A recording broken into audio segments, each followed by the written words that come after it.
नमस्कार साथियों, आपका फिजिक्स की क्लास में स्वागत है। भौतिक राशियाँ, भौतिक राशि किसे कहते हैं, आज हम इसके बारे में अध्ययन करेंगे तथा इसके प्रकार क्या क्या हैं उसके बारे में हम अध्ययन करेंगे। सबसे पहले बात करते हैं भौतिक राशि। भौतिक राशि किसे कहते हैं? वे राशियाँ जो भौतिकी के नियमों की जानकारी हमें बताती है या उनके नियमों को प्रदर्शित करती है, वे क्या कहलाती है? भौतिक राशियाँ कहलाती है। भौतिक राशियाँ सामान्यतः निर्भरता के आधार पर दो प्रकार की होती हैं। पहली मूलभूत भौतिक राशि, दूसरी व्युत्पन्न भौतिक राशि। मूलभूत भौतिक राशि क्या कहलाती है? वह राशि जो किसी अन्य राशि पर निर्भर नहीं करती है, अर्थात जो राशियाँ स्वतंत्र रूप से अपना प्रभाव रखती है, उन्हें मूलभूत भौतिक राशि कहा जाता है।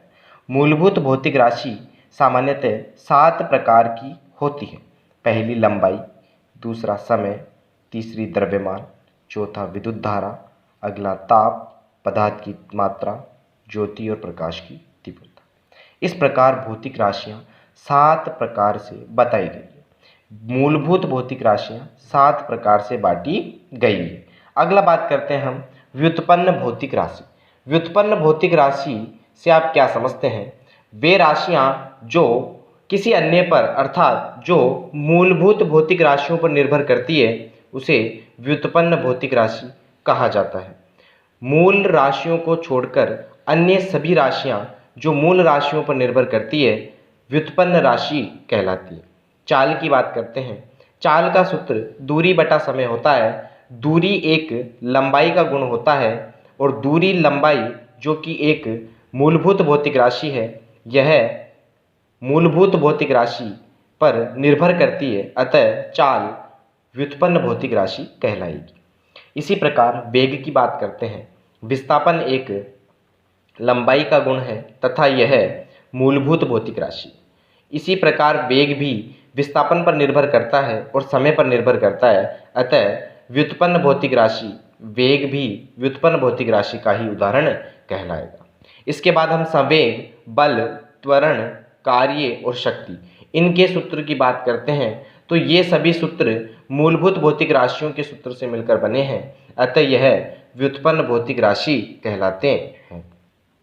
इसी प्रकार शक्ति भी एक प्रकार का व्युत्पन्न भौतिक राशि कहलाती है। अब बात करते हैं दिशात्मक गुणों के आधार पर भौतिक राशियों के प्रकार।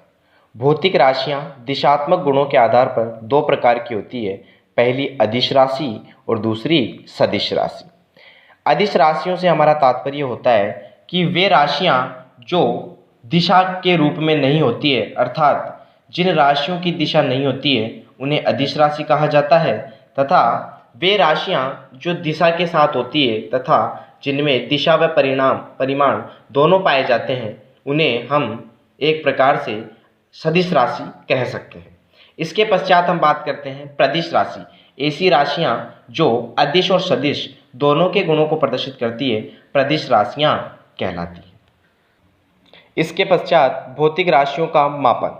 भौतिक राशियों का मापन मात्रकों के द्वारा किया जाता है, अतः हम मात्रक के बारे में अध्ययन करेंगे कि मात्रक क्या होते हैं और ये कितने प्रकार के होते हैं।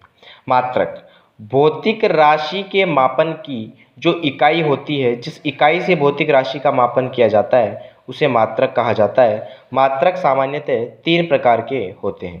पहला मूल मात्रक, दूसरा व्युत्पन्न मात्रक, तीसरा पूरक मात्रक। मूल मात्रक ऐसे मात्रक जो मूल भौतिक राशियों के मात्रक होते हैं, उन्हें मूल मात्रक कहा जाता है। इनकी संख्या 7 होती है। मूल मात्रकों के उदाहरण लंबाई, समय, द्रव्यमान, ताप, विद्युत धारा, प्रकाश की मात्रा, ज्योति तीव्रता, ये सभी मूलभूत भौतिक राशियाँ होती हैं। इनके मात्रक लंबाई का मात्रक मीटर होता है, समय का मात्रक सेकंड होता है, द्रव्यमान का मात्रक किलोग्राम होता है, ताप का मात्रक केल्विन में मापा जाता है, विद्युत धारा का मात्रक एम्पियर होता है, पदार्थ की मात्रा मोल में मापी जाती है, ज्योति तीव्रता या प्रकाश की तीव्रता कैंडेला में मापी जाती है। ये सभी मूलभूत भौतिक राशियाँ हैं और इनके ये मात्रक दिए गए हैं। इसके पश्चात हम बात करते हैं पूरक मात्रक। ऐसे मात्रक अब बात करते हैं हम पूरक मात्रक। पूरक मात्रक का तात्पर्य होता है कि पूरक भौतिक राशियाँ दो होती है, एक तो समतल और एक ठोस कोण। समतल कोण और ठोस कोण ये दोनों पूरक भौतिक राशियाँ होती है। इनके मात्रक, समतल कोण का मात्रक रेडियन होता है, ठोस कोण का मात्रक स्टेरेडियन होता है। ये दोनों मात्रक पूरक मात्रक कहलाते हैं। इसके पश्चात हम बात करते हैं व्युत्पन्न मात्रक। व्युत्पन्न भौतिक राशियों के मात्रक को व्युत्पन्न मात्रक कहा जाता है। जैसे वेग विस्थापन और समय पर निर्भर करता है। विस्थापन का मात्रक मीटर होता है क्योंकि ये दूरी होती है। समय का मात्रक सेकंड होता है, मीटर प्रति सेकंड, जो कि वेग का मात्रक होता है। चूंकि यह मूल मात्रक पर निर्भर करता है, इसीलिए ये व्युत्पन्न मात्रक कहलाता है। धन्यवाद।